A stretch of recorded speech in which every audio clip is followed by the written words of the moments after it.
Hello friends, नमस्कार। मैं हूं नीरज राय और स्वागत है आपका फार्मा हर्ट्स में। दोस्तों, आज के वीडियो में हम बात करने वाले हैं diploma in pharmacy first year के एक सब्जेक्ट फार्माकोग्नोसी के कुछ इंपॉर्टेंट क्वेश्चंस के बारे में। ये इंपॉर्टेंट क्वेश्चंस हर बार अगर आप कोई भी ईयर में हो, मतलब अभी आप 2021 का एग्जाम देने वाले हो या फिर आगे अगर आप एग्जाम देने वाले हैं, तब भी आपके लिए इंपॉर्टेंट होगा। ऐसा नहीं है कि इस बार के लिए ही, और हाँ, इस बार के लिए भी इंपॉर्टेंट है। इसमें मैं आप कुछ को क्वेश्चन बता दूंगा कि जो कि इंपॉर्टेंट होगा। दोस्तों, ये जो क्वेश्चंस आपको बताए गए हैं, इसको पढ़ने के बाद ऐसा नहीं है कि आपका 90% ज़्यादा नंबर आ जाएगा। आप इसको पढ़ोगे तो अगर आपको कुछ नहीं पढ़ा है आपने और आपको कुछ नहीं आ रहा है, तो इतना ही क्वेश्चन पढ़ लो तो आपको लगभग 80 में से 50 के ऊपर नंबर मिल जाएंगे। तो फ्रेंड्स, चलिए देखते हैं कि ये कौन कौन से क्वेश्चन हैं, आपको क्या क्या पढ़ना है। तो सबसे पहले यहाँ पे मैंने इसको टॉपिक वाइज नहीं लिखा है, लेकिन हाँ, सीरियल से लिखा है, पहले चैप्टर से शुरू करके। वैसे आपको इसमें चैप्टर वाइज चीज़ें देखने को नहीं मिलेंगी, ठीक है। तो सबसे पहला क्वेश्चन है जो कि सबसे पहले चैप्टर से है कि right a note about the definition, history and scope of the pharmacognosy. Actually यहाँ पे थोड़ी सी गलती हो गई है, इसको आप ध्यान दीजिएगा। ये फार्माकोलॉजी हो गया है, एक्चुअली ये फार्माकोग्नोसी है, ठीक है। तो फार्माकोग्नोसी की आपको डिफिनेशन लिखनी है, उसका हिस्ट्री, उसके स्कोप के बारे में लिखना है। ये 8 नंबर में ये क्वेश्चन पूछा जाता है और कभी कभी यही क्वेश्चन 16 नंबर में पूछ लिया जाता है। और अगर ये क्वेश्चन 4 नंबर में पूछा जाएगा तो उसमें केवल डायरेक्टली ये पूछा जाएगा कि स्कोप क्या होता है फार्माकोग्नोसी का, या हिस्ट्री के बारे में आप लिखिए। दूसरे क्वेश्चन को देखते हैं। तो दूसरा क्वेश्चन है right a detail note about various system of classification of the drug of natural origin. आपको नेचुरल ओरिजिन मतलब जो क्रूड ड्रग्स हैं उनकी क्लासिफिकेशन के सिस्टम्स को लिखना है, जो कि 5 प्रकार का है या कई प्रकार का है, आप उसको पढ़िएगा। तो ये अक्सर पूछा जाता है कि उनका क्लासिफिकेशन कैसे किया जाता है। देखो, ये कंफर्म है कि एक क्वेश्चन इससे पूछा जाएगा, इसलिए आप इसको अच्छे से पढ़ लीजिएगा, ठीक है। अल्फाबेटिकली, केमिकली, ये सब क्लासिफिकेशन है, इसको आप देखिएगा। तो ये क्वेश्चन जरूर पूछा जाएगा, इसको जरूर पढ़िएगा, ठीक है, 8 नंबर में। नेक्स्ट क्वेश्चन पूछा जाता है या तो एडल्ट्रेशन पूछा जाता है या इवेल्युएशन पूछा जाता है, 8 नंबर में या 4 नंबर में, जो तीसरा चैप्टर हो जाएगा।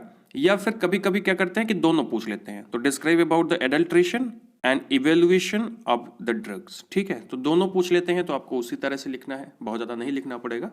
तो ये क्या होता है, ठीक है। चलो, मैं आपको वीडियो बना दूंगा कि ये सारी चीज़ें क्या होती हैं, जैसे एडल्ट्रेशन, इवेल्युएशन इत्यादि क्या होता है, ठीक है। आगे बढ़ते हैं और देखते हैं अगला क्वेश्चन क्या है। दोस्तों, अगला क्वेश्चन भी लॉन्गेस्ट टाइप क्वेश्चन में है। इसमें है, आपका क्वेश्चन पूछा जाता है कि describe the identification test and pharmaceutical application of any of the following. ये क्वेश्चन डायरेक्टली ऐसे भी पूछा जा सकता है कि डिस्क्राइब आइडेंटिफिकेशन टेस्ट, केवल आइडेंटिफिकेशन टेस्ट भी पूछा जा सकता है। और ऐसा अगर पूछा जाता है तो ये कौन कौन सी ड्रग्स होती हैं, ड्रग्स नहीं, एक्चुअली एक कैटेगरी है। टर्पेनॉइड्स का पूछा जा सकता है आइडेंटिफिकेशन टेस्ट और फार्मास्यूटिकल यूजेस। ग्लाइकोसाइड का पूछा जा सकता है, टैनिन्स का और एल्कलॉइड्स का पूछा जा सकता है। जिसमें जब सबसे ज़्यादा इंपॉर्टेंट है जो आइडेंटिफिकेशन टेस्ट, खास करके इस बार की दृष्टि से या हमेशा की दृष्टि से, तो वह ग्लाइकोसाइड और एल्कलॉइड। ये दोनों के आइडेंटिफिकेशन टेस्ट प्रॉपरली पूछे जाते हैं, अक्सर पूछे जाते हैं। तो इसको तो जरूर पढ़ लीजिएगा। बाकी टर्पेनॉइड्स, टैनिन्स अगर आप नहीं पढ़ते हो तभी कोई दिक्कत नहीं, लेकिन ग्लाइकोसाइड, एल्कलॉइड्स के आपको जरूर आइडेंटिफिकेशन टेस्ट पढ़ने हैं, ठीक है। नेक्स्ट आगे क्वेश्चन देखते हैं। अगला क्वेश्चन है आपका शॉर्ट आंसर टाइप क्वेश्चन में। ये 4 नंबर का आएगा और कभी कभी 8 नंबर का पूछा जाता है, लेकिन 4 नंबर आप पढ़ोगे तो सही रहेगा। Give the biological source, chemical constituent और pharmaceutical uses of the drug. देखो, ये फार्माकोग्नोसी है, फार्माकोग्नोसी में जितना पूछा जाए आप उतना लिखो, आपको ज़्यादा लिखना नहीं होता, आपको अच्छा नंबर मिलेगा। बस जितना लिखिए उतना सटीक लिखिए, सही लिखिए, ठीक है। तो वो कौन कौन सी क्रूड ड्रग्स हैं जिसको ज़्यादातर पूछा जाता है। ऐसे पूछा तो सारा जा सकता है, कोई भी पूछा जा सकता है, लेकिन ज़्यादातर जो पूछा जाता है हमने उसको कलेक्ट किया है।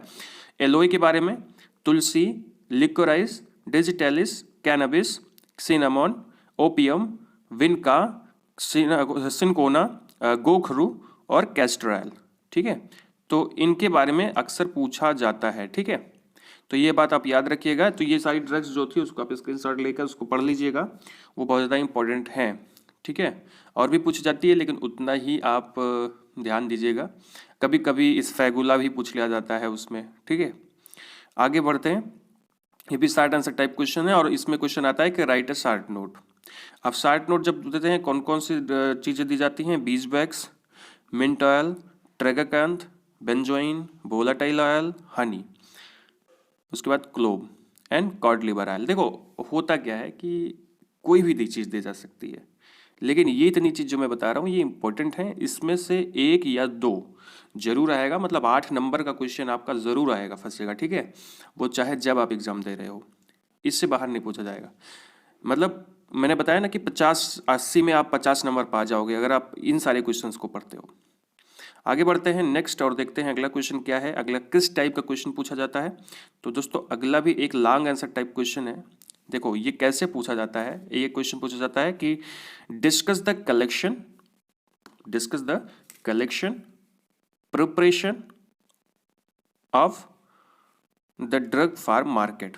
ये पूछी जाती है अक्सर कि कलेक्शन और प्रिपरेशन आपको डिस्कस करना है। ये भी आपको दिया गया, आपने पढ़ा होगा अगर फार्माकोग्नोसी में, अगर अभी तक नहीं देखा है तो लास्ट में जाकर देखिए कि आपकी बुक में कि ये भी एक सिलेबस है, ठीक है। ये क्वेश्चन आता है, इसमें क्या पूछा जाता है कि सेन्ना के जैसे ज़्यादातर क्या पूछा जाता है, सेन्ना पूछा जाता है, ओपीएम, एर्गॉट और डिजिटैलिस। जिसमें मैं आपको बताऊं तो ओपीएम, सेन्ना और डिजिटैलिस ज़्यादा पूछा जाता है, एर्गॉट बहुत कम पूछा जाता है। लेकिन कभी कभी जब एर्गॉट पूछा जाता है तो एर्गॉट साइकिल के बारे में भी पूछ लिया जाता है, जो कि बहुत ईजी है, इसका वीडियो हमने बनाया हुआ है।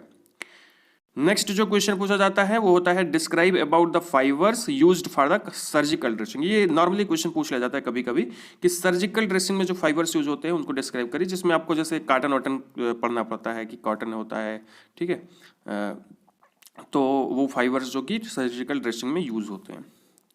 ओके, नेक्स्ट आगे बढ़ते हैं अगले क्वेश्चन पे। अगला क्वेश्चन किस तरह का पूछा जाता है, तो ये शॉर्ट आंसर टाइप क्वेश्चन है, इसे आप लॉन्ग आंसर भी कह सकते हो। 8 नंबर में पूछा जाता है, कभी कभी 4 नंबर पूछा जाता है। तो होती है ग्रास एनाटॉमिकल स्टडी को डिस्क्राइब करना होता है। ग्रास एनाटॉमिकल स्टडी में क्या किया जाता है कि आपको माइक्रोलॉजिकल और मैक्रोलॉजिकल जो स्ट्रक्चर होता है पौधों का, उसको आपको डिस्क्राइब करना होता है, जिसमें सेन्ना है, क्लोव, फेनल और धतूरा। आपको मैं बताऊं, इसमें नक्सभूमिका भी आता है। तो इसमें जो सबसे इंपॉर्टेंट है वो क्या क्या है, सेन्ना कभी कभी पूछा जाता है, फेनल ज़्यादा पूछा जाता है, धतूरा और नक्सभूमिका भी ज़्यादा पूछा जाता है। तो इन तीनों को तो आप रट लीजिए अच्छे से, इनकी ग्रॉस एनाटॉमिकल स्टडी पूरा स्ट्रक्चर बना करके। तो मैं बताऊं अभी 2021 में जो एग्ज़ाम होने वाला है, अगर मैं थोड़ा सा भविष्यवाणी करूं, एक्चुअली करना तो नहीं चाहिए क्योंकि क्वेश्चंस कौन बना रहा है भगवान जाने, ठीक है। तो अगले में फेनल आ सकता है या नक्सभूमिका आ सकता है 2021 में। मुझे जहाँ तक लगता है नक्सभूमिका पूछा जाएगा। अब पेपर आएगा तब देखेंगे कि क्या पूछा जाता है। तो फ्रेंड्स ये थे आज के सारे क्वेश्चंस जो कि मैंने आपको बताए यहाँ पे कि फार्माकोग्नोसी में किस प्रकार के क्वेश्चंस पूछे जाते हैं। तो आप इतने क्वेश्चंस पढ़ लीजिएगा, आपका अच्छा नंबर आ जाएगा। तो फ्रेंड्स हमारे वीडियो को देखने के लिए बहुत बहुत धन्यवाद। हमें अगर वीडियो अच्छा लगा हो तो चैनल को सब्सक्राइब कर दीजिएगा, वीडियो को लाइक कर दीजिएगा और शेयर कर दीजिएगा अपने फ्रेंड्स के साथ। हमें भी इंस्टाग्राम पर फॉलो कर लीजिएगा। Thank you.